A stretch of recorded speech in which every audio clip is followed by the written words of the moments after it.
Bismillahirrahmanirrahim. Assalamualaikum warahmatullahi wabarakatuh.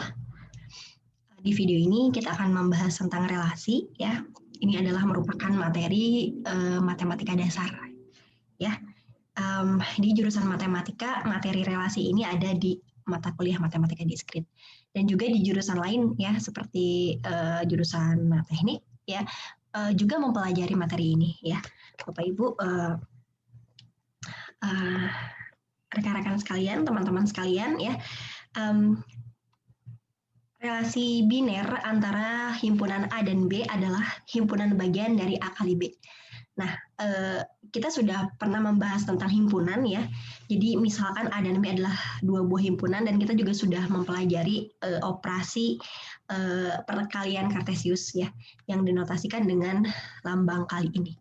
Nah, ini adalah hasil operasi kartesius dari dua himpunan A dan B, yang mana Anda bisa cek definisinya di materi himpunan. Saya pun sudah membuatkan videonya, Anda bisa cek, ya. Jadi anggota-anggota dari A kali B ini adalah pasangan-pasangan terurut, anggota dari A, anggota dari B, gitu, ya, seperti itu. Nah, kemudian R itu adalah suatu subhimpunan dari A kali B. Jadi R ini merupakan suatu himpunan yang isinya adalah pasangan-pasangan terurut, di mana urutan pertama dari pasangan itu adalah suatu unsur di A, dan urutan keduanya adalah suatu unsur di B, seperti itu. Baik, kemudian kita dapat menotasikan ARB untuk kondisi di mana A, B itu adalah suatu pasangan terurut yang ada di R, ya. Yang artinya di sini di relasi kita artikan sebagai A dihubungkan dengan B oleh R, seperti itu. Kemudian jika ARB dengan R-nya memiliki tanda garis bawah, gitu, ya, ini adalah menotasikan bahwa A, B adalah bukanlah unsur di R, yang artinya A tidak dihubungkan tidak dihubungkan dengan B oleh relasi R, ya, seperti itu.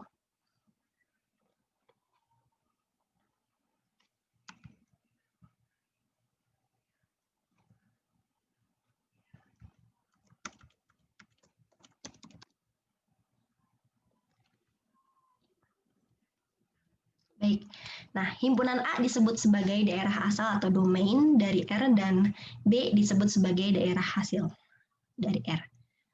Nah, di sini saya memisalkan sebuah hubungan antara himpunan mahasiswa dengan himpunan mata kuliah yang dituliskan dalam kode mata kuliah, gitu. Jadi misalnya himpunan mahasiswa yang anggota dari himpunan itu adalah Amir, Budi, dan Cecep. Lalu B adalah himpunan kode mahasiswa, ya, seperti ini. Nah, lalu A kali B ini adalah hasil kali kartesius dari A dengan B, yang mana anggota dari A kali B ini adalah semua unsur-unsur yang merupakan pasangan terurut dari suatu unsur di A dengan suatu unsur di B. Jadi nanti A kali B-nya itu adalah Amir, MA2333, Amir, DU1203, dan seterusnya sampai MA2513. Lalu Budi, MA2333, Budi, DU, dan seterusnya, ya, sampai nanti Cecep, MA2513. Nah, ini adalah anggota-anggota dari A kali B, ya. Ada sebanyak 12, ya. 12 anggota dari A kali B. Nah, lalu di sini kita akan membuatkan sebuah relasi dari A dengan B. Nah, misalkan saya buatkan sebuah relasi R, ya, di mana R ini adalah relasi yang menyatakan mata kuliah yang diambil oleh mahasiswa pada semester ganjil. Nah, lalu jika kita menghubungkan mahasiswanya adalah mahasiswa yang ada di himpunan A dengan mata kuliahnya itu adalah mata kuliah yang ada di himpunan B, ya, maka kondisinya adalah kita punya relasinya adalah anggotanya adalah ini. Ada sebanyak 1, 2, 3, 4, 5. Nah, ini artinya dia menyatakan bahwa Amir itu mengambil mata kuliah MA2333. Ya. Juga Amir mengambil mata kuliah MA2113. Ya. Lalu Budi mengambil mata kuliah ini dan ini. Ya. Lalu Cecep hanya mengambil mata kuliah ini, gitu. Nah, jadi relasi R ini memberikan hubungan antara mahasiswa dengan mata kuliah yang diambilnya gitu, seperti itu. Nah, sehingga dapat kita lihat bahwa R ini adalah subhimpunan dari A kali B karena semua unsur yang ada di sini adalah unsur-unsur yang ada di sini gitu ya. Setiap unsur di sini ada di sini gitu. Nah, lalu A adalah daerah asalnya, ya himpunan ini adalah daerah asal dan ini adalah daerah hasilnya. Lalu kita bisa sebut bahwa Amir, MA233 adalah suatu elemen dari R gitu ya. Sedangkan Amir MA2513 bukan karena memang tidak ada di R. Seperti itu ya. Jadi artinya Amir tidak mengambil mata kuliah ini. Nah, seperti itu. Nah, itu adalah ilustrasi dari suatu relasi gitu ya. Jadi relasi ini adalah menghubungkan dua himpunan gitu ya. Dengan hubungan yang bisa bermacam-macam gitu. Nah, misalkan saya punya relasi yang lain, himpunannya pun berbeda gitu. Misalkan di sini saya punya dua himpunan yaitu P dan Q, di mana P-nya itu adalah himpunan bilangan 2, 3, 4, dan Q adalah himpunan bilangan 2, 4, 8, 9, dan 15. Lalu kita mendefinisikan relasi R dari P ke Q. Artinya nanti anggota pertamanya dari R-nya itu adalah anggota dari R ini adalah pasangan-pasangan terurut di mana unsur pertama di pasangan terurut itu adalah unsur-unsur di P, sedangkan bagian keduanya yaitu unsur di Q gitu ya. Nah, jadi kita mendefinisikan suatu relasi R dari P ke Q dengan definisinya seperti ini.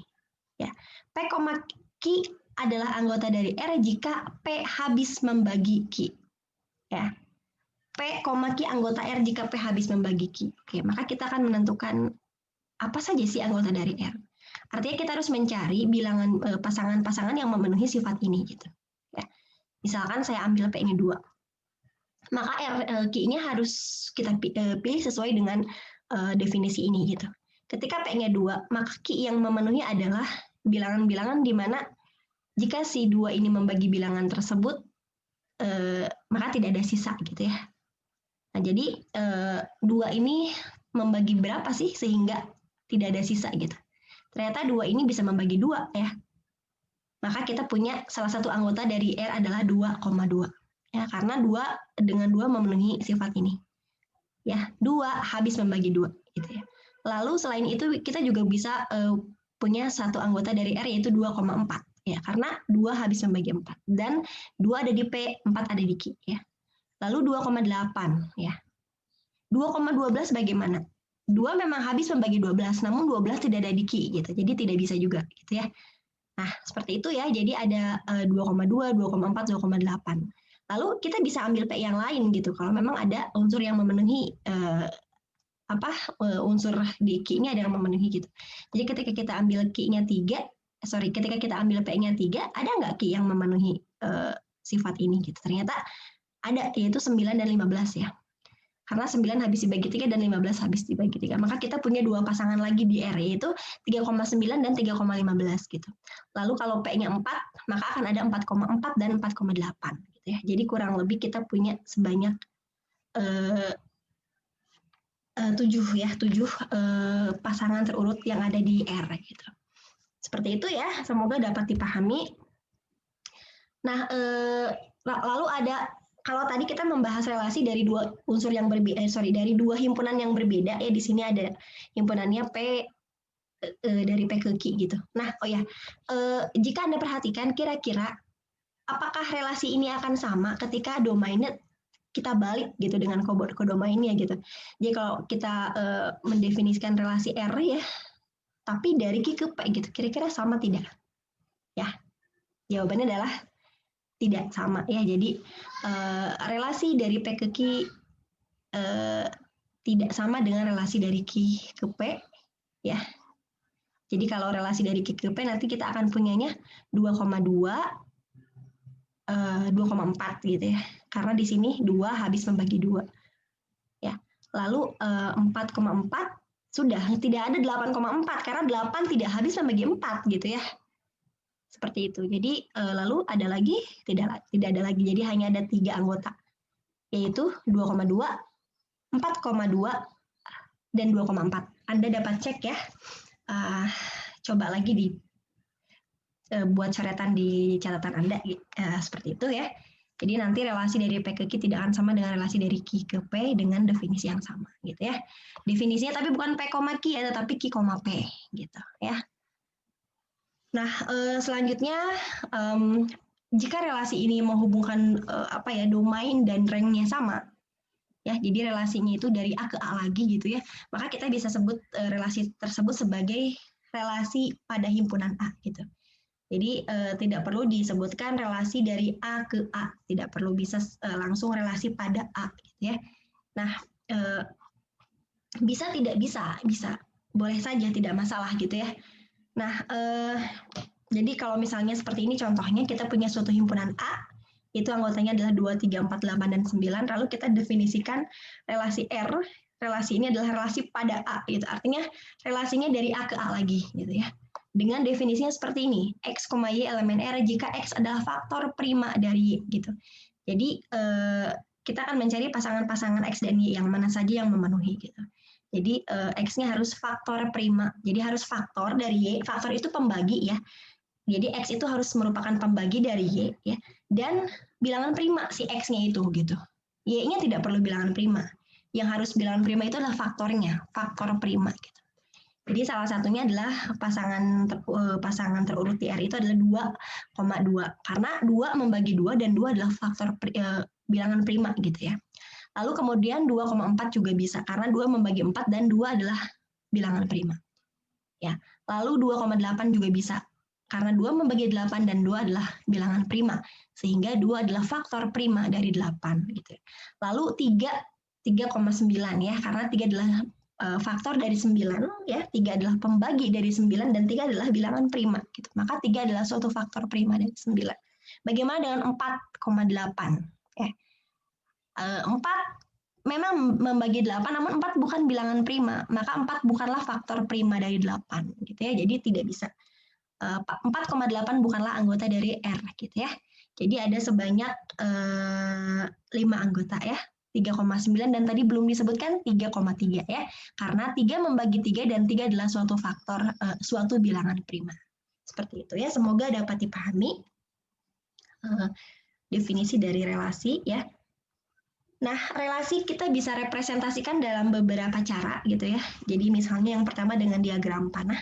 Jadi kalau kita punya diagram, kemudian ini juga bisa merepresentasikan relasi gitu. Jadi kalau misalkan diagram seperti ini, artinya kita punya dua himpunan A dan B, di mana A-nya adalah himpunan anggotanya Amir, Budi, dan Cecep, dan B-nya adalah himpunan yang isinya adalah kode-kode mata kuliah. Lalu kita punya diagram ini, artinya diagram ini menyatakan bahwa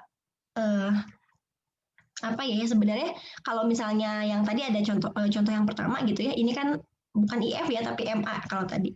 MA kalau tidak salah, MA berapa dan seterusnya gitu. Jadi kodenya berbeda. Seandainya kodenya disamakan dengan kode yang tadi di contoh pertama tadi, maka diagram ini bisa merepresentasikan relasi yang tadi gitu ya. Jadi jika ada panah dari sini ke sini, maka ini dengan ini adalah suatu pasangan di relasi tersebut.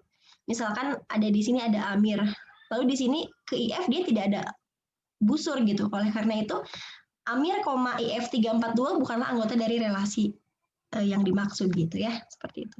Nah, lalu ini adalah tadi ya, P ini menyatakan faktor dari Q itu, atau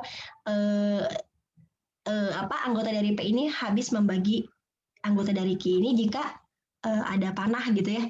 Nah, jadi seperti ini. Jadi kenapa ada panah dari 2 ke 2? Karena 2 adalah suatu bilangan yang habis membagi 2 gitu. Lalu kenapa 4 tidak ada panah ke 2 ya? Karena memang 4 tidak habis membagi 2 begitu ya. Nah, dan ini adalah contoh yang terakhir tadi. 2 adalah faktor prima dari 2 gitu. 3 adalah faktor prima dari 3. Sedangkan 4 bukan faktor prima dari 8, sehingga kita tidak menambahkan busur dari 4 ke 8 seperti itu. Ya, jadi ini adalah salah satu representasi relasi, yaitu dengan cara diagram panah.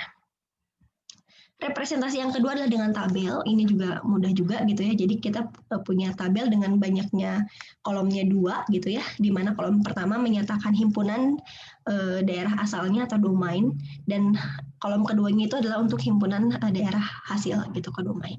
Jadi rank ya. Nah, jadi nanti kita bisa buat baris-baris yang menyatakan pasangan terurut dari yang merupakan anggota dari relasinya gitu. Jadi di sini ada 2,2 dengan 2.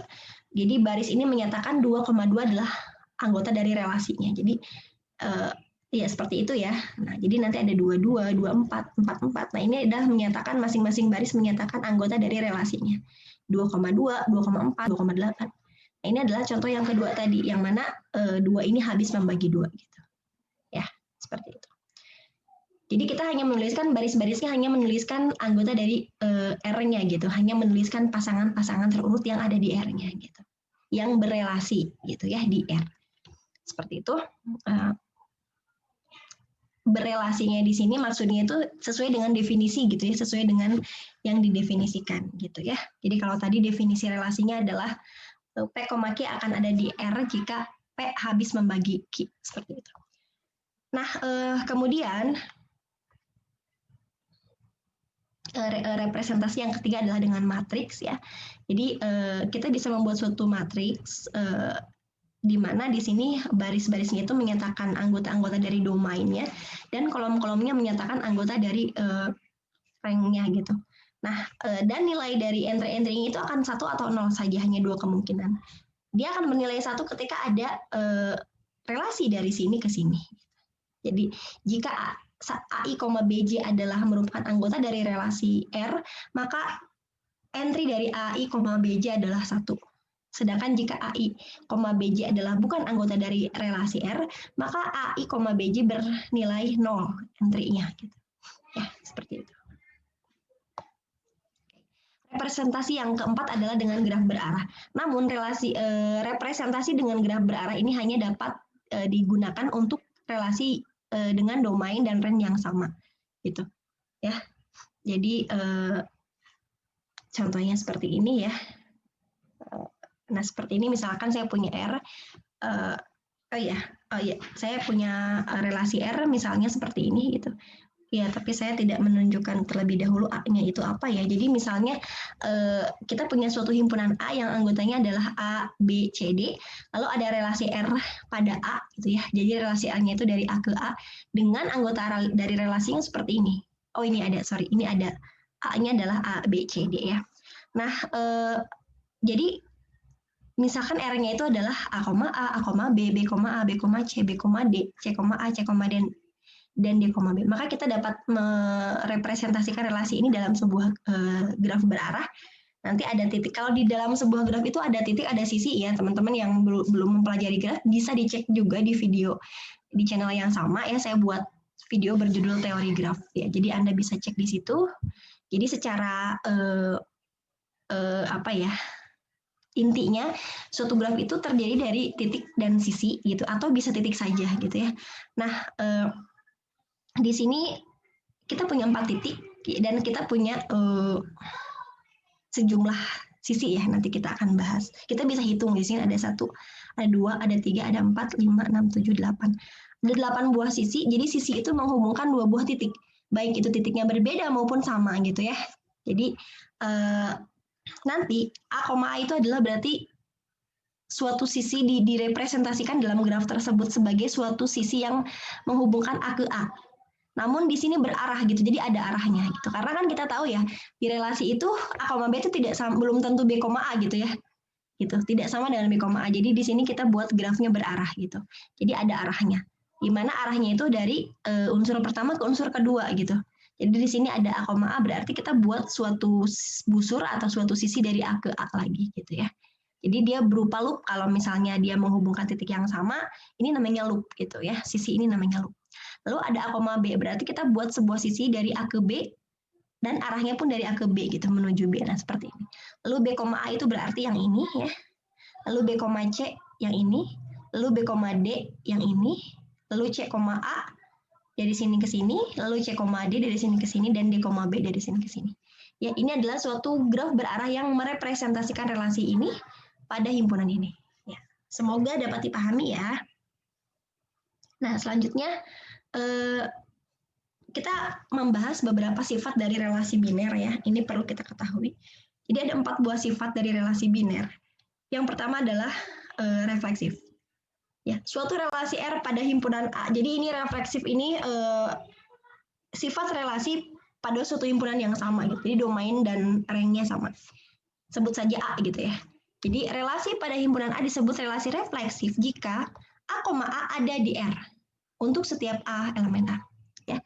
Jadi relasi R pada himpunan A tidak refleksif jika ada A elemen A sedemikian sehingga A, A-nya tidak ada di R. Gitu ya. Saya berikan contohnya di sini. Nah, misalnya saya punya himpunan A dengan anggotanya 1, 2, 3, dan 4, lalu ada relasi R, di mana relasi ini seperti ini gitu ya. Nah, apakah ini bersifat refleksif? Nah, kita harus cek apakah untuk setiap A di A, A, A ada di R. Kita satu-satu ambil A-nya 1, ada A-nya 2, 3, dan 4. Ya, jadi artinya apakah 1,1 ada di sini? Ya. 2,2 bagaimana? Ada juga. 3,3 ada. 4,4 ada. Ya. Jadi refleksif ini kita tidak perlu melihat unsur yang lain, pasangan terurut yang lain, kita cukup melihat A, A saja. Tapi untuk setiap A yang ada di A ini gitu. Jadi untuk setiap anggota dari A ini harus ada ya harus ada pasangan A, A gitu. Ya, jadi dengan demikian relasi ini merupakan suatu relasi yang bersifat refleksif. Bagaimana dengan R ini? Ya. A-nya sama yang ini ya. Kita cek 1,1 ada, 2,2 ada, 3,3 tidak ada. Kalau begitu tidak refleksif. Ya, seperti itu. Nah, bagaimana dengan relasi habis membagi pada himpunan bilangan bulat positif? Apakah bersifat refleksif? Ya, apakah setiap unsur di bilangan bulat positif A misalnya berlaku A, berlaku A habis membagi A. Betul ya. Jadi karena untuk setiap bilangan bulat positif A akan berlaku A habis membagi A, maka A, A merupakan elemen dari relasi tersebut untuk setiap A di himpunan bilangan bulat positif. Dengan demikian, relasi tersebut bersifat refleksif. Ya, saya beri ilustrasi ya, 1,1 gitu ya. Ada di relasi ini karena memang 1 membagi 1. 2,2 juga ada, 3,3 juga ada karena 3 habis membagi 3, dan seterusnya ya. Untuk setiap bilangan bulat positif A akan berlaku A habis membagi A. Lalu bagaimana dengan himpunan bilangan bulat saja, bukan positif ya? Himpunan bilangan bulat dengan relasinya habis membagi, apakah merupakan suatu relasi yang bersifat refleksif? Coba Anda perhatikan, coba Anda kaji ya. Coba Anda analisa. Ternyata tidak. Kenapa? Karena ada unsur di bilangan bulat ya, ada unsur A di bilangan bulat sehingga A, A tidak ada di R. Apa unsurnya? 0 ya. 0,0 tidak di R karena 0 tidak habis membagi 0 gitu ya. Seperti itu. Jadi dengan relasi yang sama namun himpunannya berbeda, ternyata kondisinya berbeda gitu. Kesimpulannya berbeda ya. Sifatnya berbeda. Baik. Semoga dapat dipahami ya tentang relasi refleksif. Sekarang kita akan pandang, oke ini contoh berikutnya ya, misalnya X lebih besar dari Y gitu. Apakah ini refleksif? Tidak. Ini bilangan relasinya pada bilangan bulat positif. Berarti bilangannya itu 1, 2, 3 dan seterusnya. Apakah berlaku 1,1 ada di R? Tidak, karena 1 jelas sama dengan 1, tidak lebih besar dari 1 ya. Jadi tidak ada satupun A yang mana A, A-nya ada di R gitu ya. Tidak ada satupun A di bilangan bulat positif sehingga A, A ada di R gitu ya. Lalu ini X plus 5, X plus Y sama dengan 5. Apakah refleksif juga? Tidak juga ya. Ketika X kita ambil X-nya 2, Y-nya 2, 2 tambah 2 tidak sama dengan 5. Berarti 2,2 tidak ada di S. Dengan demikian, S ini pun tidak refleksif. Lalu bagaimana dengan ini? Sama gitu ya. Ketika saya ambil X-nya 1, Y-nya 1, ternyata dapatnya 3 dikali 1 ditambah 1, yaitu 4. Sedangkan 4 tidak sama dengan 10. Artinya 1,1 tidak ada di T. Oleh karena itu T tidak refleksif. Gitu. Karena 1 itu anggota dari N. Mestinya 1,1 ada di T, 2,2 ada di T, 3,3 ada di T. Kalau T-nya adalah bersifat refleksif. Ya, jadi sekali lagi RS maupun T bukan relasi yang bersifat refleksif. Ya, selanjutnya kita akan membahas sifat yang kedua yaitu menghantar atau transitif. Ya. Jadi relasi R pada himpunan A disebut bersifat menghantar jika memenuhi sifat ini. Ya, yaitu jika A, B ada di R dan B, C ada di R, maka A, C ada di R juga untuk setiap A, B, dan C di A.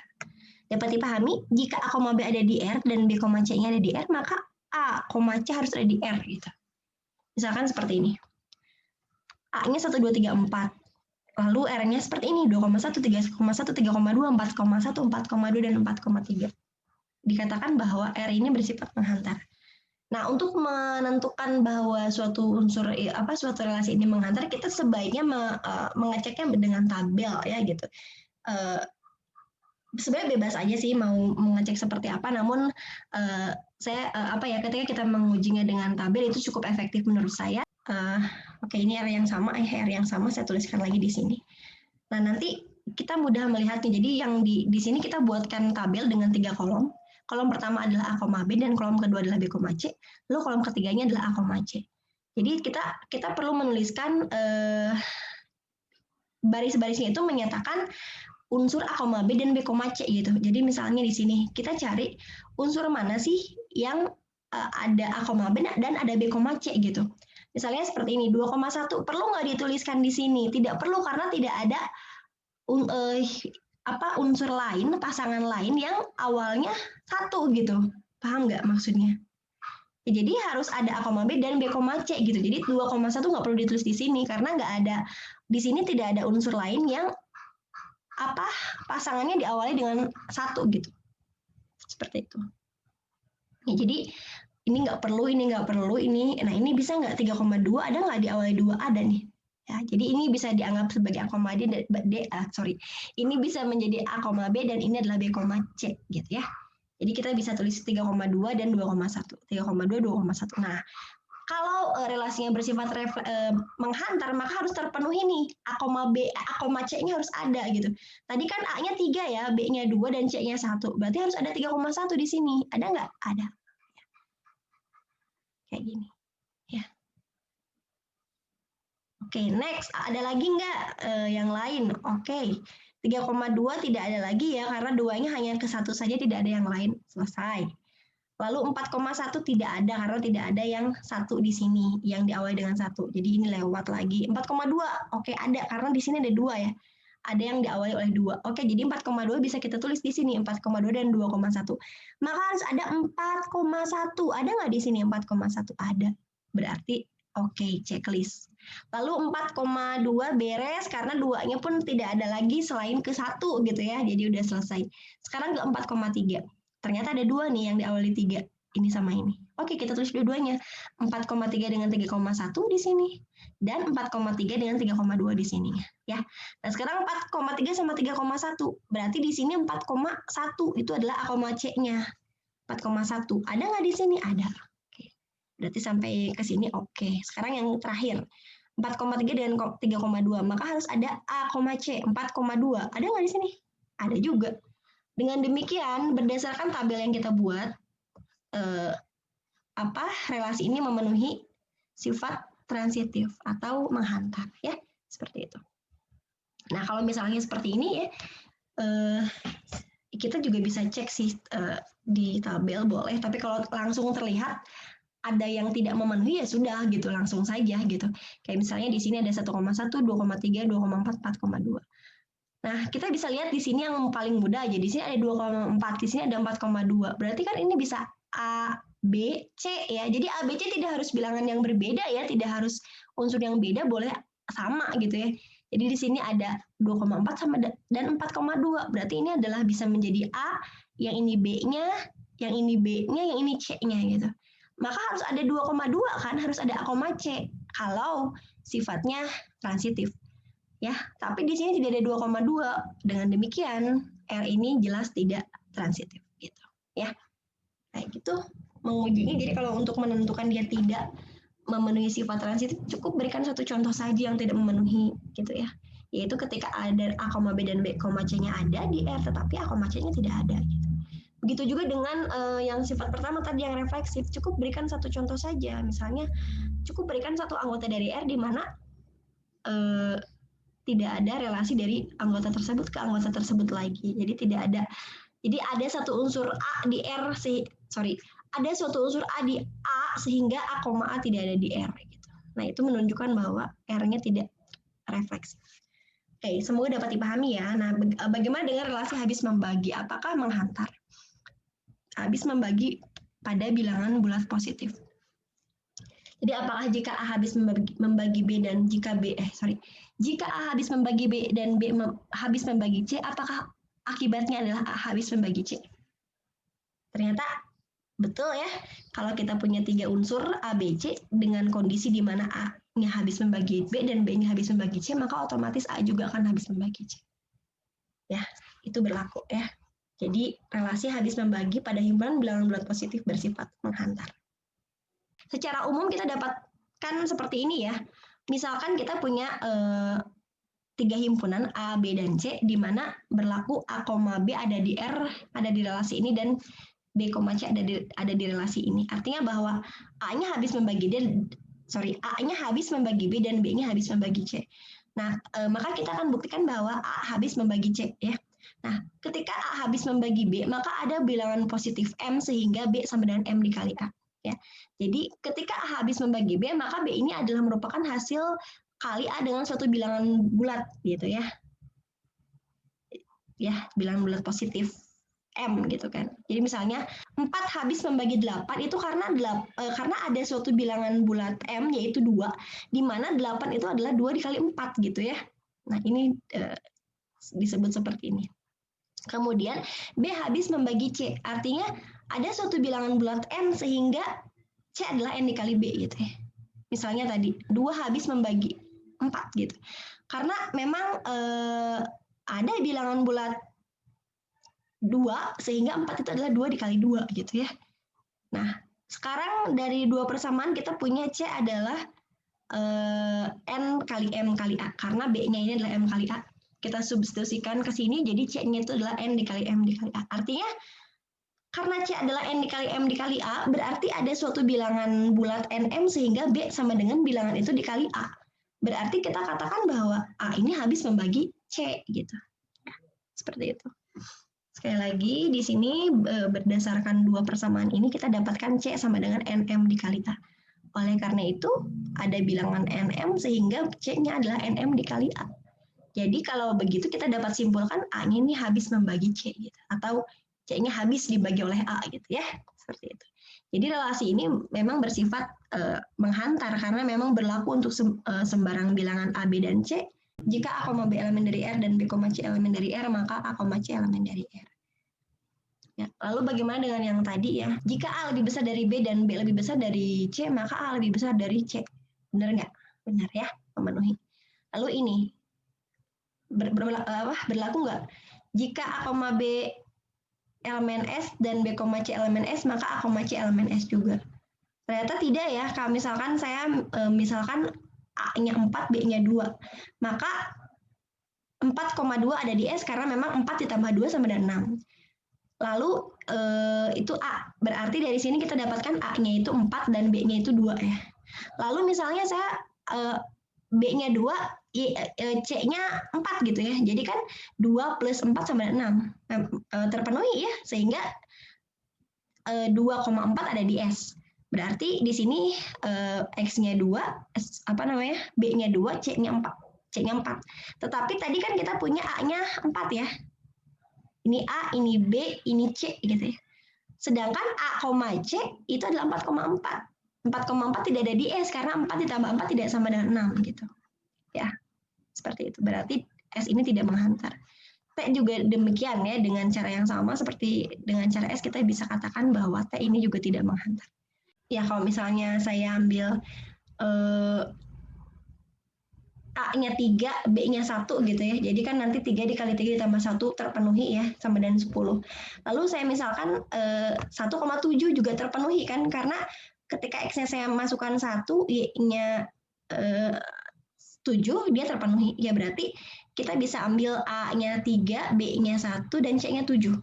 Tetapi bagaimana dengan A, C? 3,7 coba. 3,7 itu berarti 3 dikali 3 ditambah 7. Ya, jawabannya adalah 13 bukan 10 gitu. Ya, jadi tidak menghantar. Ya, karena 3,1 ada di T, 1,7 ada di T, sedangkan 3,7-nya tidak ada di T. Ya, jadi A, B ada di T, jadi ada pasangan-pasangan A, B, dan C di sini ya, yang mana A, B ada di sini, B, C ada di sini, tetapi A, C tidak ada, gitu. Sehingga tidak bersifat menghantar, gitu ya, si T-nya, gitu. Ya, selanjutnya apa ya? Sifat yang ketiga yaitu simetris atau setangkup, dan nanti yang keempat adalah antisimetris atau tolak setangkup. Nah, untuk simetris ini jadi begini kondisinya. Relasi R pada himpunan A disebut setangkup jika untuk semua A, B di A, jika A, B ada di R, maka B, A juga ada di R, gitu ya. Nah, relasi R pada himpunan A tidak setangkup jika apa? Jika ada A, B di A sehingga A, B elemen R tetapi B, A-nya bukan elemen dari R, gitu ya. Jadi sekarang saya misalnya contohnya mana ya? Contohnya yang ini. Nah, apakah ini setangkup? Ternyata 1,1 kebalikannya ya. Jadi 1,1 ini A-nya 1, B-nya 1. Lalu B, A-nya 1,1 juga ada di sini ya. 1,2 berarti harus ada 2,1 nih. Ada nggak? Ada. 2,2 ada. Kebalikannya kan dirinya sendiri ya. 2,4 ada 4,2 ini. 4,4 juga kebalikannya 4,4. Jadi dia bersifat setangkup atau simetris. Baik, nah bagaimana dengan yang ini? Nah, ini ada yang relasi kedua ini ada 2,3, tetapi tidak ada 3,2 di sini ya. Nah, makanya relasi ini bukan relasi simetris ya. Berarti dia tidak simetris gitu atau tidak setangkup. Seperti itu ya, dapat dipahami. Nah, sekarang yang berikutnya relasi yang tolak setangkup ya. Tolak setangkup atau antisimetris ya. Relasi R pada suatu himpunan A disebut tolak setangkup atau antisimetris jika untuk semua A, B ya berlaku seperti ini. A, B elemen R dan B, A elemen R ini hanya jika ketika A-nya sama dengan B. Artinya relasi R pada himpunan A tidak tolak setangkup jika ada elemen yang berbeda A dengan B tetapi A, B-nya ada di R dan B, A-nya ada di R gitu. Dapat dipahami ya. Jadi kalau tolak setangkup itu tidak boleh ada kebalikan lah, bisa dibilang seperti itu. Jadi kalau ada A, B ada di R dan A-nya tidak sama dengan B, maka B, A tidak boleh ada di R gitu. Ya, sekali lagi tolak setangkup itu harus memenuhi sifat.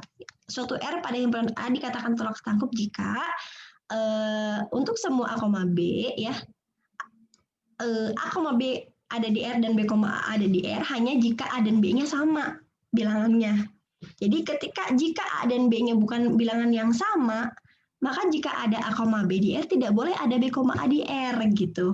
Ya, semoga dapat dipahami ya. Saya coba lagi ke contoh yang tadi. Nah, di sini relasi R yang pertama dia tidak antisimetris. Kenapa tidak antisimetris? Karena di sini ada 1,2 dan ada 2,1 padahal 1 dengan 2 tidak sama unsurnya, berbeda gitu ya. Kalau begitu dia tidak tolak setangkup. Bagaimana dengan yang ini? Yang ini tolak setangkup nggak? Antisimetris nggak? Enggak juga. Kenapa? Karena di sini ada 2,4, ada 4,2 ya. Tetapi 4 dengan 2 berbeda unsurnya gitu. Ya, jadi dia juga tidak tolak setangkup. Tidak antisimetris. Kalau yang ini gimana? Antisimetris nggak? Iya, ini antisimetris ya. Gitu. Simetris nggak? Simetris juga gitu ya. Ya. Ini ada kebalikannya dirinya sendiri. 2,2 sebagai A, B juga sebagai B, A. Jadi sifat yang ketiga relasi yang ketiga ini selain dia setangkup dia juga tolak setangkup. Selain simetris dia juga antisimetris. Jadi tidak selalu kalau tidak simetris maka antisimetris beda, bukan ya. Tidak demikian ya. Semoga dapat dipahami ya. Jadi tidak simetris belum tentu antisimetris, berbeda definisinya ya. Sekarang yang ini simetris enggak? Enggak. Kenapa? Ada 1,2 tapi enggak ada 2,1 ya. Oke, berarti tidak simetris. Ini antisimetris enggak? Ya. Ya. Karena A, B dan B, A-nya itu ada hanya ketika A dan B-nya sama, yaitu yang ini dengan yang ini. Ini adalah bersifat apa? Apakah setangkup? Apakah simetris? Ya. Apakah antisimetris? Tidak ya, karena ada 2,4, karena ada 2,4 dan ada 4,2. Yang ini apakah dia simetris? Tidak. Karena ada 1,2 tetapi tidak ada 2,1. Apakah ini antisimetris? Ya. Baik, yang ini bagaimana nih? Apakah ini setangkup? Tidak. Karena apa? Karena ada 4,2 tetapi tidak ada 2,4 ya. Apakah dia antisimetris? Apakah dia tolak setangkup? Tidak juga gitu ya. Karena apa? Ya karena ada di sini ada 2,3 dan ada 3,2 ya. 2,3 dan ada 3,2. Padahal 2 dengan 3 bukan unsur yang sama gitu ya. Semoga dapat dipahami ya keempat sifat dari relasi tersebut. Dan karena relasi adalah mungkin kita cek dulu nih untuk relasi-relasi yang diberikan dengan definisi seperti ini. Relasi habis membagi pada himpunan bilangan bulat positif. Simetris enggak? Tidak. Karena apa? Karena kalau A habis membagi C ya, karena untuk A dan B yang berbeda ya, jika A habis membagi B maka tidak lantas B habis membagi A kan gitu. Misalnya 2 habis membagi 4. Iya, tapi 4 tidak habis membagi 2 gitu. Berarti 2,4 ada di relasi tersebut tetapi 4,2 tidak ada. Berarti dia tidak simetris gitu ya. Tidak simetris. Apakah dia tolak setangkup? Ya. Dia tolak setangkup. Ya karena yaitu tadi, ketika A dan B-nya tidak sama unsurnya, maka ketika A, B ada di relasi tersebut, maka B, A tidak mungkin ada di relasi tersebut gitu. Ya. Oke, seperti itu. Ya, kita bisa membuat inverse-nya nih. Kalau inverse-nya tuh kayak gimana? Mudah sekali sih sebenarnya. Misalkan R adalah suatu relasi dari himpunan A ke B. Maka inverse dari R ini adalah relasi dari B ke A yang didefinisikan oleh relasi inverse dari R ini adalah himpunan yang anggotanya B, A, di mana A, B-nya ada di R. Ya, mudah sekali. Jadi kalau misalnya di sini R-nya adalah 2,2, 2,4, 4,2, 2,8, 4,8, 3,9, 3,15, maka inverse dari R ini adalah suatu relasi yang anggotanya 2,2, 4,2, 4,4, 8,2, 8,4, 9,3, dan 15,3. Hanya dibalik saja unsurnya gitu. Sehingga nanti dalam representasi matriks ya, jika M ini adalah menyatakan merepresentasikan matriks dari relasi R, maka matriks yang merepresentasikan relasi R inverse itu adalah transposnya dari matriks M ini gitu. Ya, jadi ini adalah relasi untuk matriks ini adalah matriks untuk R inverse gitu. Nah, karena relasi adalah suatu himpunan, maka dia juga dapat kita operasikan gitu ya. Operasinya bisa dengan irisan, gabungan, selisih, dan juga beda setangkup gitu ya. Nah, operasi ini definisinya juga sudah kita berikan di video materi yang berjudul himpunan, dapat Anda cek di sana ya. Seperti itu. Jadi ya udah gitu aja sih, sama persis seperti definisi dari operasi dari dua himpunan. Jadi kalau misalnya R1-nya ini, R2-nya ini, maka irisannya adalah unsur yang ada di R1 maupun R2, yaitu ini A, A. Yang lain nggak ada. Ya. Kalau gabungan ya berarti semuanya digabung, tetapi yang sama hanya muncul sekali saja. Jadi A, A sudah ditulis sekali saja, walaupun di R2 ada A, A lagi, ya udah jangan ditulis lagi gitu. Ya. Jadi A, B, B, C, C, A, B, A, C, dan A, D. Itu adalah unsur-unsur di gabungannya. Selisihnya berarti dari kalau R1 min R2 berarti semua yang ada di sini dikurangi unsur yang di sini yang ada di sini juga gitu. Jadi misalnya di sini ada A, nih, A, ada di R1, di R2 ada, berarti dia dicoret dari R1 min R2. Jadi R1 min R2 itu adalah sisanya aja, yaitu si B, B dengan C, C aja. R2 sama, tetapi dimulainya dari R2 dulu, ambil R2, lalu hapus anggota-anggota dari R2 yang ada di R1 gitu. Jadi A, dihapus, sisanya adalah A, B, A, C, dan A, D. Kalau beda setangkup itu adalah definisinya adalah gabungan dikurang irisan. Jadi ini gabungan dikurang ini. Jadi sisanya B, B, C, C, A, B, A, C, dan A, D. Baik, semoga dapat dipahami ya. Ini ada suatu latihan bisa Anda cek ya. Jika R dan S adalah relasi refleksif pada himpunan A, maka tunjukkan bahwa irisan dari R dan S juga refleksif. Jika R dan S adalah dua relasi yang simetris, pada himpunan A tunjukkan bahwa irisan dari R dengan S juga simetris. Jika R dan S adalah relasi yang transitif, pada himpunan A tunjukkan bahwa irisan dari R dan S juga transitif. Ya, baik. Nah, untuk kombinasi relasi ya, hasil operasi dari relasi-relasi yang tadi kita sampaikan, ada di situ ada irisan, ada gabungan gitu ya. Lalu ada selisih dan ada beda stangkup ya.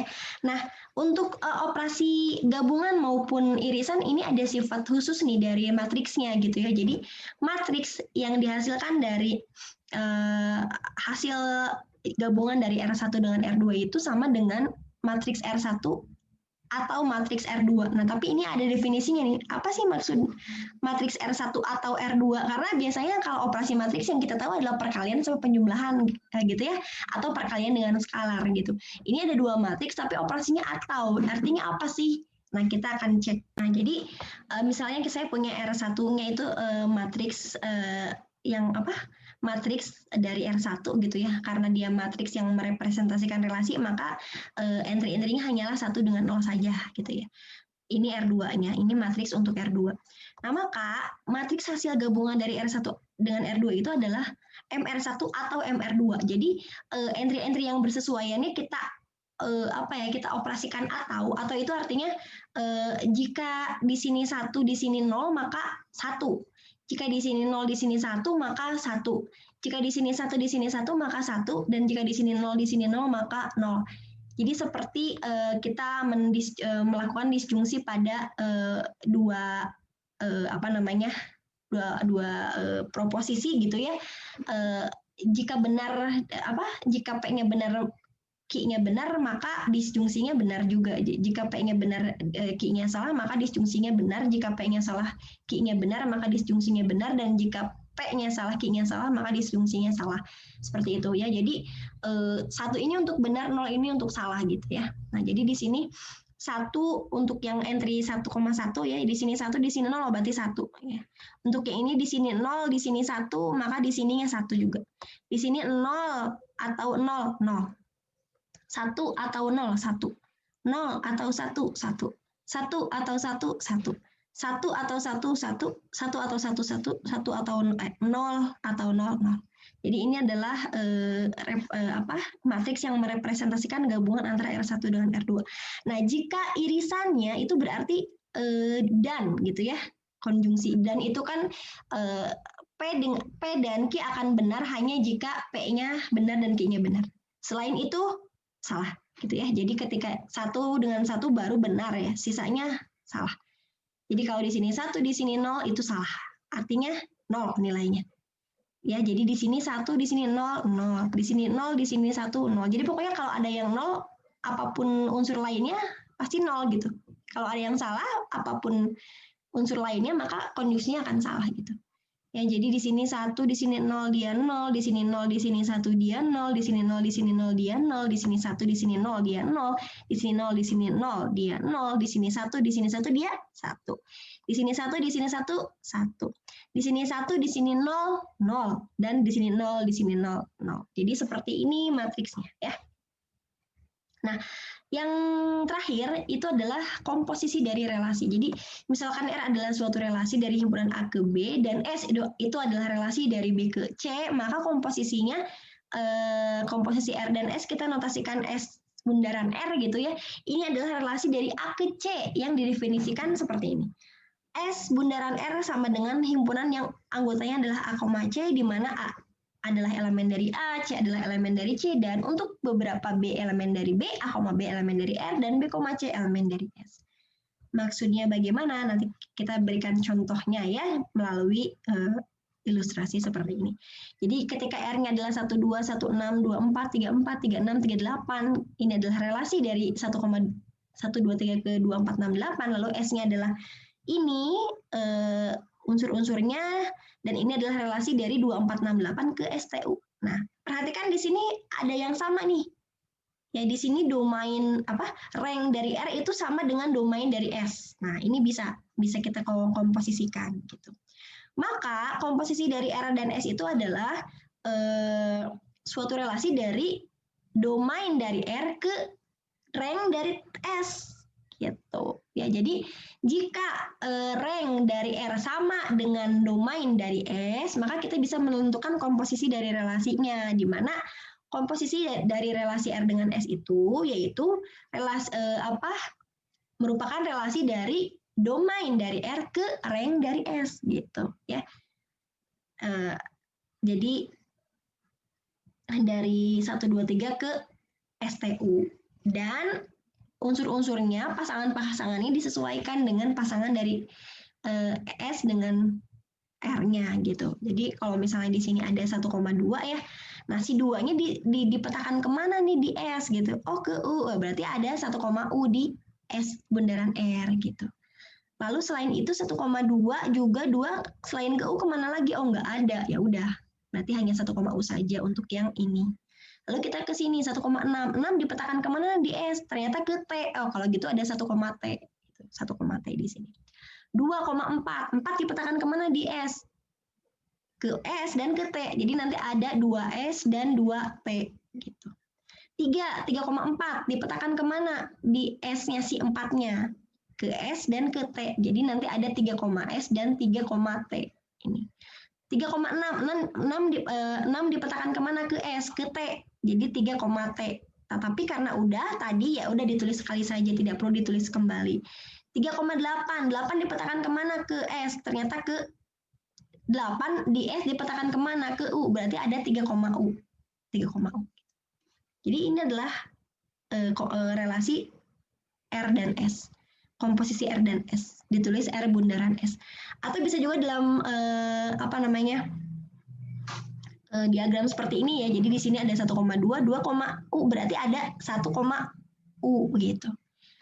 Di sini 1 ke 6, 6 ke T, berarti ada 1, T. 2 ke 4, 4-nya ke S dan ke T, jadi ada 2, S, 2, T. 3 ke 4, 4 ada ke S dan ke T, berarti 3S, 3T. 3 selain ke 4 dia ke 6, 6-nya kemana? Ke T, berarti ada 3T. 3 ke 8, 8-nya ke U, berarti ada 3U. Itu ya. Baik, semoga dapat dipahami. Matriks yang merepresentasikan komposisi relasi juga ada ada sifat khususnya yang menarik gitu ya, seperti ketika kita menentukan matriks untuk hasil komposisi gabungan dan irisan dari dua relasi. Nah, ternyata komposisi dari dua relasi juga kita bisa buatkan matriksnya gitu ya. Jadi kalau misalnya R1 ini seperti ini dan R2-nya seperti ini, maka tanpa kita lihat apa saja unsur dari R1 dan R2, kita bisa membuatkan matriksnya, matriks komposisi dari R1 dan R2. Nah, definisinya adalah seperti ini. MR2 bundaran R1 adalah MR1 dikali MR2. Nah, definisi kalinya apa? Definisi kalinya sama seperti mengalikan dua matriks, namun nanti hasil operasi dari masing-masing hasil perkaliannya itu sama seperti disjungsi maupun konjungsi. Jadi kayak gini, kita kan kalau mengalihkan dua matriks dari sini ke sini kan kita mengalihkan baris pertama dengan kolom pertama itu adalah nanti menjadi baris pertama di sini ya. Baris pertama kolom pertama. Ini adalah kan kalau kita melakukan perkalian biasa, ini adalah 1 kali 0 ditambah 0 kali 0 ditambah 1 kali 1 gitu kan. Nah, di sini juga sama, namun tambahnya itu kita ganti dengan disjungsi, sedangkan kalinya dengan konjungsi. Jadi di sini 1 konjungsi 0 atau 1 dan 0 atau 0 dan 0 atau 1 dan 1. Jadi seperti ini. Nanti ini ada hasilnya. Berarti ini adalah 1 dan 0 itu adalah 0 atau 0 dan 0 juga 0 atau 1 dan 1 adalah 1. Jadi 0 atau 0 atau 1 adalah 1. Jadi di sini 1 ya. Nah, lalu misalnya untuk yang ini adalah ketika kita mengoperasikan kolom kedua dengan baris kedua dengan kolom pertama, maka kita akan dapatkan ini ya, baris kedua kolom pertama gitu dari matriks hasil kalinya. Jadi ini adalah 1 dan 0 atau 1 dan 0 atau 0 dan 1. Ya, jadi 1 dan 0 atau 1 dan 0 atau 0 dan 1. Ini adalah 0, ini 0, Ini 0. 0 atau 0 atau 0, 0. Dan seterusnya ya, Anda akan dapatkan nilai ini. Ya. Misalnya yang terakhir deh, baris terakhir dengan kolom terakhir berarti dia di sini ya. Nah, itu adalah 0 dan 0 atau 0 dan 1 atau 0 dan 1. 0 dan 0, 0, 0 dan 1, 0, 0 dan 1, 0. 0 atau 0 atau 0, 0. Gitu. Silakan Anda lanjutkan lagi untuk yang lainnya dan Anda akan dapatkan nilai entry-entry dari matriksnya seperti ini. Ini adalah matriks untuk hasil komposisi dari R1 dengan R2 ya. Baik. Materi komposisi relasi mengakhiri video kita kali ini. Semoga bermanfaat dan semoga dapat dipahami. Terima kasih sudah menyimak sampai akhir. Jangan lupa subscribe HRTV Official. Saya Rismawati Ramdhani. Wassalamualaikum warahmatullahi wabarakatuh.